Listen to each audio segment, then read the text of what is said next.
Lord.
zure seme bakarrak bere burua heriotzera eman aurretik, betiko ituraren sakrifizio berria utzi zion Elizari.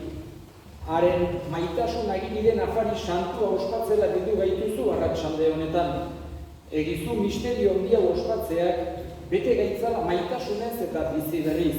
Zure seme Jesu Kristo gure jaunaren bitartez, zurekin eta Espiritu Santuarekin batean, jainko eta errege bizi baita, gizaldi eta gizaldietan. Amen.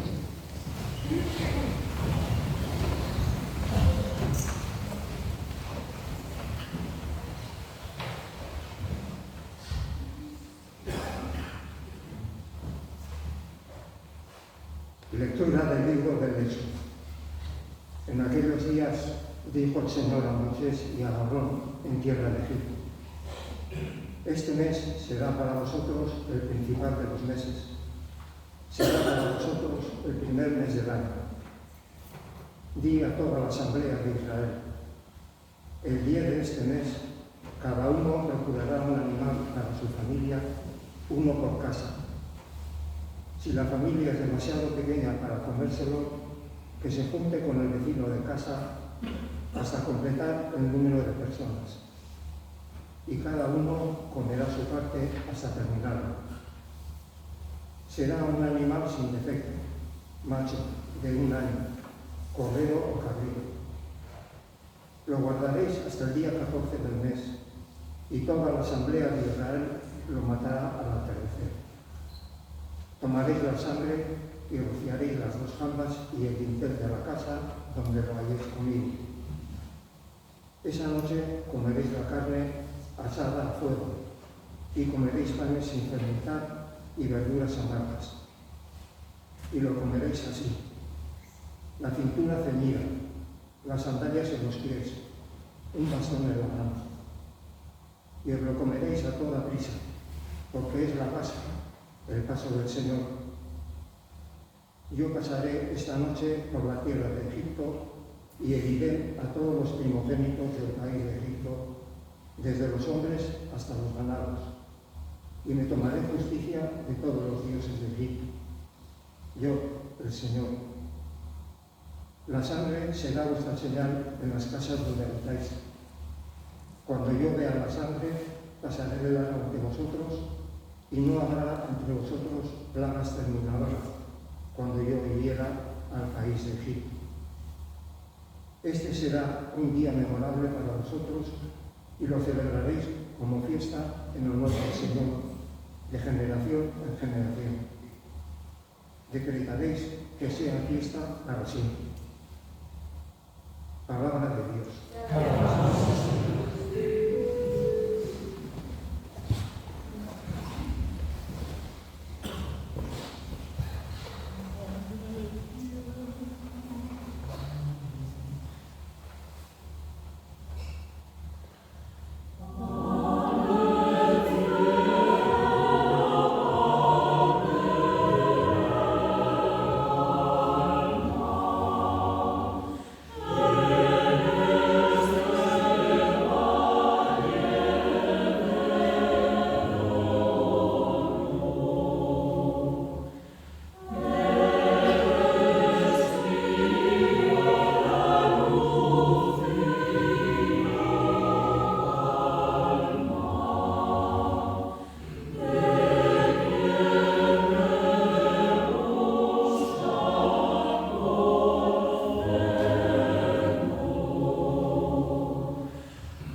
Lectura de la primera carta del apóstol San Pablo a los Corintios. Hermanos, yo he recibido una tradición que procede del Señor y que a mi vez os he transmitido.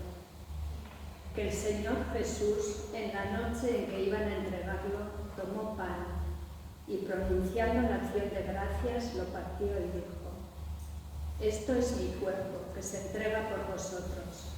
Haced esto en memoria mía. Lo mismo hizo con el cáliz, después de cenar, diciendo: este cáliz es la nueva alianza sellada con mi sangre. Haced esto cada vez que bebáis en memoria mía. Por eso, cada vez que coméis de este pan y bebéis del cáliz, proclamáis la muerte del Señor hasta que vuelva. Palabra de Dios.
Antes de la fiesta de Pascua, sabiendo Jesús que había llegado la hora de pasar de este mundo al Padre, habiendo amado a los suyos que estaban en el mundo, los amó hasta el extremo.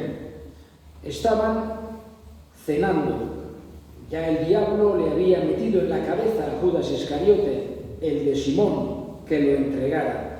Y Jesús, sabiendo que el Padre había puesto todo en sus manos, que venía de Dios y a Dios volvía, se levanta de la cena, se quita el manto y, tomando una toalla, se la ciñe. Luego echa agua en una jofaina y se pone a lavarles los pies a los discípulos, secándoselos con la toalla que se había ceñido. Llegó a Simón Pedro y éste le dijo: Señor, lavarme tú los pies a mí. Jesús le replicó: lo que yo hago tú no lo entiendes ahora, pero lo comprenderás más tarde. Pedro le dijo: no me lavarás los pies jamás. Jesús le contestó: si no te lavo, no tienes nada que ver conmigo. Simón Pedro le dijo: Señor, no solo los pies, sino también las manos y la cabeza. Jesús le dijo: uno que se ha bañado no necesita lavarse más que los pies, porque todo él está limpio. También vosotros estáis limpios, aunque no todos, porque sabía quién lo iba a entregar. Por eso dijo: no todos estáis limpios.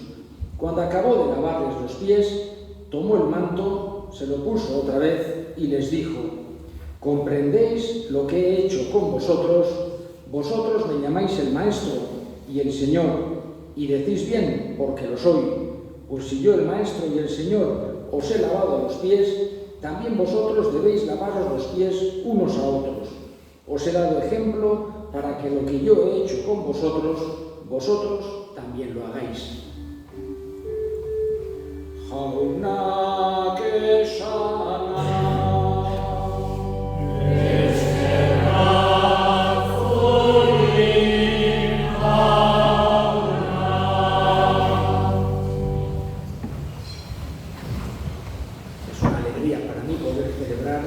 Este año también con vosotros, este día tan importante en el que celebramos el mayor misterio que tenemos en nuestra religión, el mayor regalo que quiso hacernos Jesús justo antes de morir.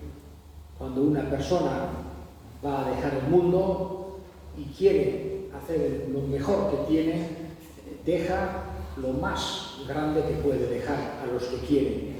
Y Jesús, como hemos escuchado en este Evangelio, dice, los amó hasta el extremo y quiso dejar la Eucaristía como el gran regalo del corazón suyo para todos nosotros. No solamente a aquellos discípulos que estaban allí, aquellos 12 apóstoles, sino a todos los cristianos de todos los siglos y de todos los lugares y de todos los idiomas y de todas las culturas del mundo. Y quiso hacerlo con un par de gestos que también nosotros tenemos que escuchar todos los años y tratar también nosotros de vivirlo de esa manera. El primer gesto que Jesús hace, que tiene mucho sentido en este día de Jueves Santo, fue el de lavar los pies a los discípulos. En aquel clima, en aquellos caminos, iban con sandalias. Hoy en día pasa parecido en aquellos lugares, y lo que más se mancha uno son los pies. Uno llega con sandalias, el polvo del camino, los pies totalmente sucios, y una forma de hacer la bienvenida, de agradecer a la persona que ha venido, de hacerle sentir bien, es darle algo para lavarse los pies. Jesús quiso hacerlo él, delante de todos de los discípulos, y quiso que fuera algo que quedara grabado en ellos. Por eso luego los evangelistas, en el caso de Juan, lo recoge, este momento tan importante, para que nosotros entendiésemos también que el servicio, el tratar de ayudar a los que necesitan, el tratar de acoger a todos, el tratar de querernos unos a otros, aunque a veces nos pueda costar, pero el tratar eso es algo que va íntimamente unido con la Eucaristía y con nuestra fe. Es algo de lo más esencial que tenemos y que Jesús quiso que quedase muy claro para nosotros, que estaba completamente unido.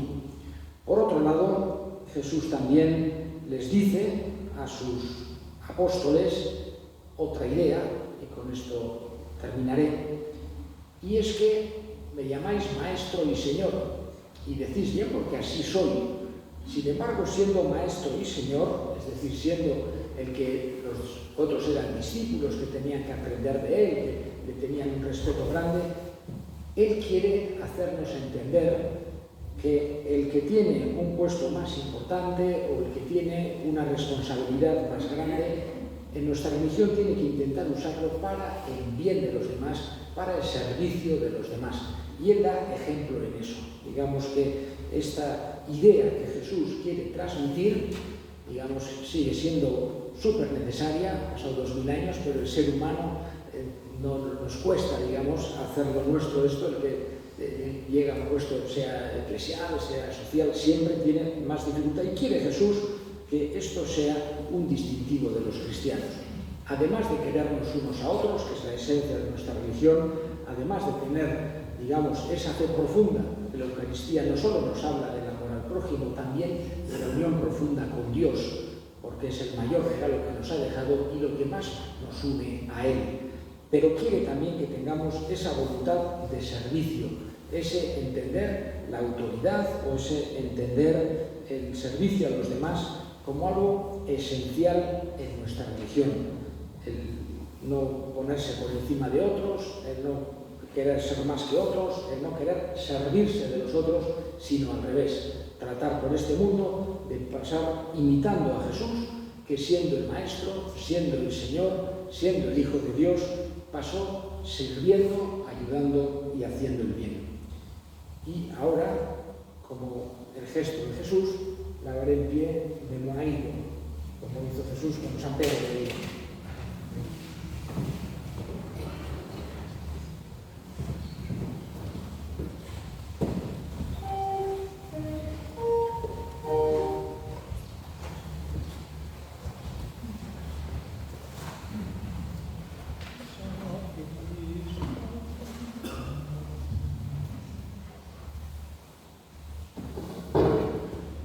Amen.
egizu jauna, parte har dezagula sarri sakramentu honetan, gure erospena gertaberritzen baita, jaunaren opariaren oroigarria ospatzen dugun bakoitzean, Jesu Kristo gure jaunaren bitartez. Amen.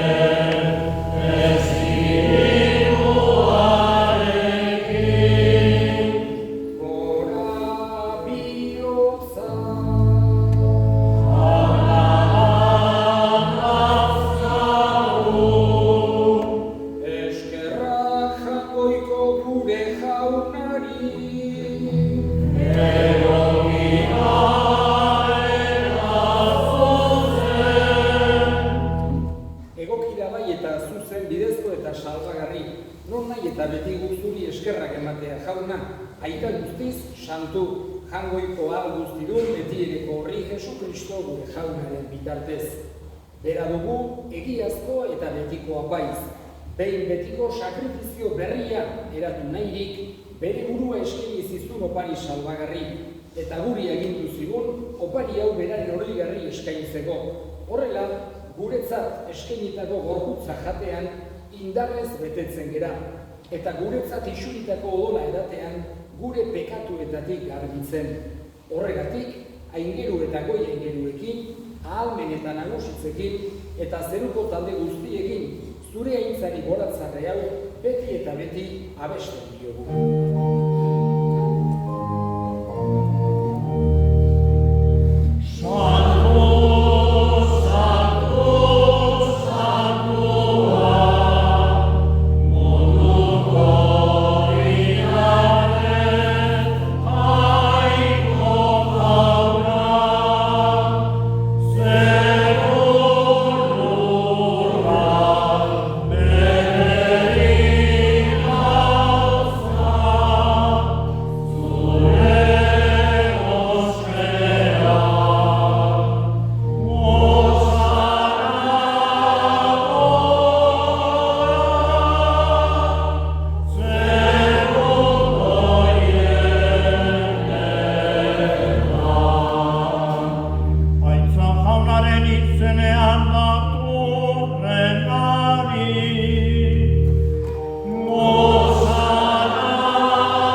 Hartza zuen eta jan guztio dutatik, hau nire gorputza data, zuentzat emango dena.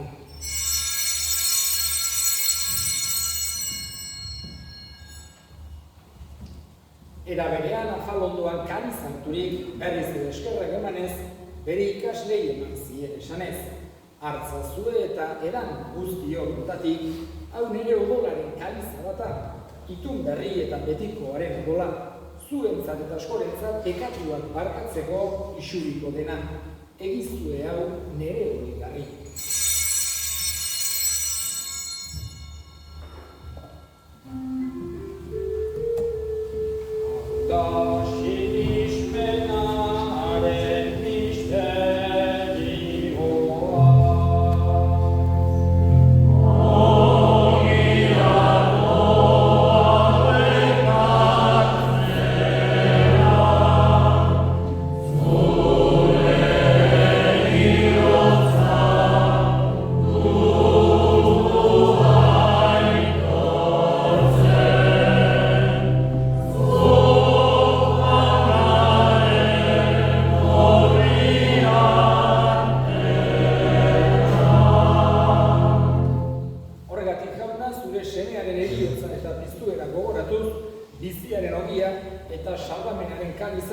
eskaintzen dizkizugu zuri eskerrak emanez, aldarean zure zerbitzari onartu gaituzulako.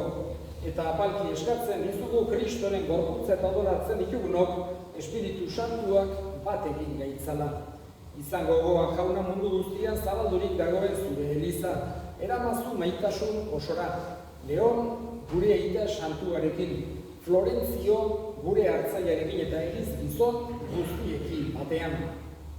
Era berean izango gogoan jaunak izteko itxaropenean joan diren gure senideak eta hildako guztiak ere, aritzazu zure aurpegiaren argitan. Erruki zakizkigu arren, go guztiok betiko bizia irits dezagun.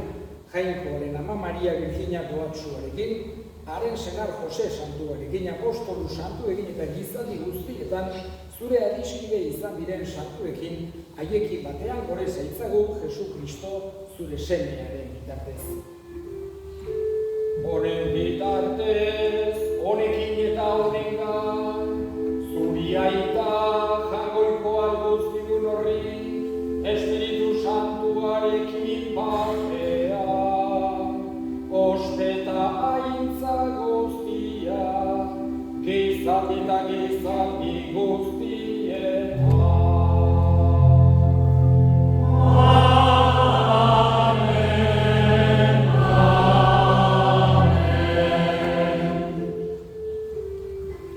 Salbatzaileak aginduta erakutsiari jarraituz, bildur gabe esan dezagun.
Jesu Kristo gure salbatzailea noiz etorriko den zai gaudela.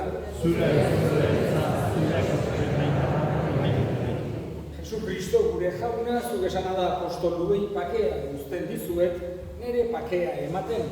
Begira zure Elizaren sinismenari eta ez gure pekatuei. Eta zure gogoa den bezala, emaiozu Elizari pakea, eman batasuna.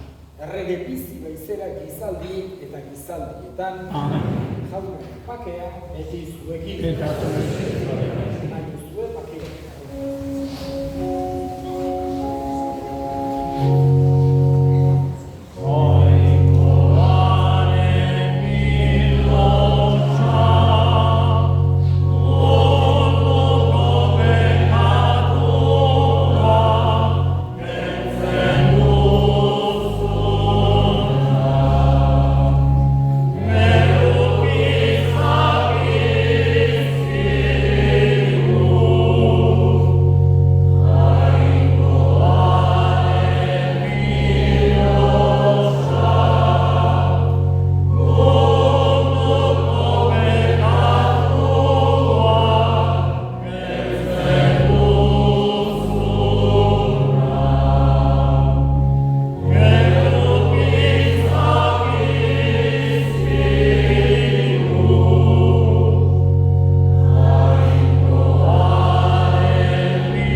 zorion suak jaunaren maila deituak.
Jaiko ahal guztiduna, gaur ospatu dugu zure semearen afarian indar berritu gaituzu. Egizu beti ereko mailan ere ase gaitezela. Jesu Kristo gure jaunaren bitartez. Amen.